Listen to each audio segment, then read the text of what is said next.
Hello everyone, my name is Safira Uswatun Nisa from the Applied Bachelor of Nursing Program at Poltekkes Kemenkes Semarang.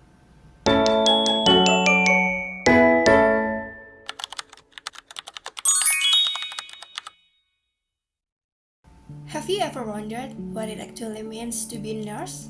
Not the romanticized version for medical traumas, but the real, unfiltered experience of someone who works 12-hour shifts, makes life or death decisions in seconds, and still finds the capacity to hold a patient hand. Today, we're going to talk about the reality. We'll use a series called The Pitt as our opening window, but this conversation is ultimately about the nursing profession itself, who nurses are, what they carry, and what they deserve. So that other workforce that exists that's almost more important in a hospital setting. Nurses do that real hands-on work. They're the ones that are holding the hands and bringing the blankets and cleaning the bodies and wiping the They do the dirty work, and they do it tirelessly, and they do it with great nobility, and they confer dignity on the patients and while they do it. And it's a really noble profession. Serial The Pitt Season 2, and specifically the interview with lead actor Noah Weil, captures something that resonates deeply. Nurses are the true backbone of the healthcare system, yet they remain largely invisible in the public eye. Noah Weil himself got emotional defending nurses on camera, frustrated by what he called the senseless decline of the nursing profession status. But it isn't just a TV storyline, it's a reflection of a global crisis that's been building for decades. So let's see the show aside for the moment and look at the real pictures. To understand a nurse's world, there are approximately 28 million nurses globally, the single largest group of health workers on the planet, and yet the World Health Organization projects a shortfall of 6 million nurses by 2030.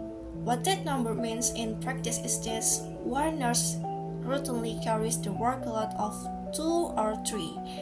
A 12-hour shift becomes 16, meals are skipped, bathrooms breaks are delayed, and the patients kept coming.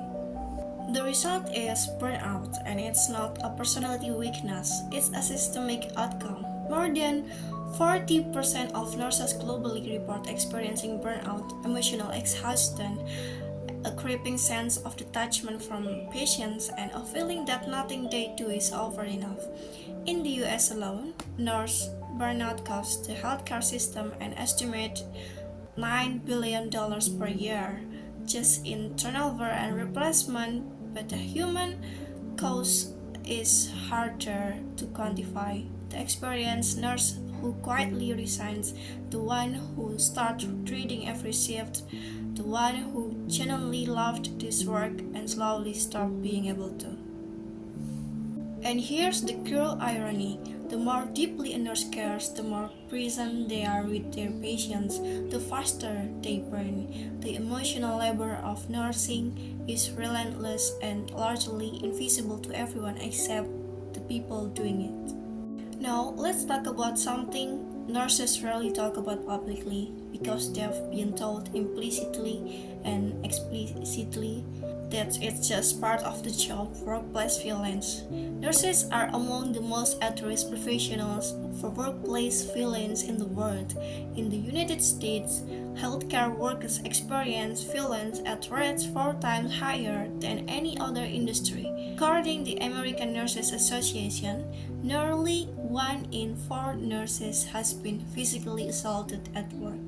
The numbers for verbal and psychological abuse are even more staggering. Over 70% of nurses have experienced some form of verbal aggression on the job. What makes this worse is the silence around it. Most incidents go unreported because nurses fear retaliation, because reporting systems are exciting and often go nowhere, because there's a cultural expectation that a good nurse just absorbs it and moves on. But unaddressed trauma doesn't disappear. It contributes to PTSD, anxiety, and ultimately to nurses leaving the profession entirely. Every nurse who walks away because of an Addressed violence takes irrepressible knowledge and skill with them. The third issue is perhaps the most structural, the persistent undervaluation of nursing as a profession. Nurses complete years of rigorous clinical education. They perform complex assessment, administer medication with precision, recognize early signs of deterioration that prevent deaths, and coordinate care across entire teams. They are, in the true sense, clinical professionals, and yet, in many systems, their salaries, their career pathways, and their decision-making authority don't reflect that. There is a deeply gendered dimension here that can't be ignored. Nursing is a female-dominated profession globally, and its undervaluation cannot be separated from the broader pattern of undervaluing care work done predominantly by women, historically framed as an extension of domestic nurturing rather than skilled professional practice.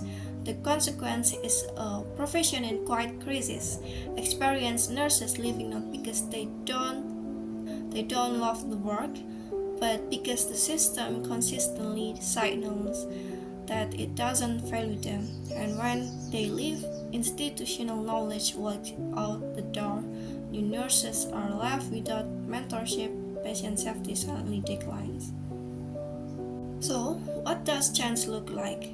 There is no single answer, but there are clear directions. At the policy level, government needs to legislate safe nurse-to-patient ratios, invest seriously in nursing education, and create workplace safety protections with real enforcement power.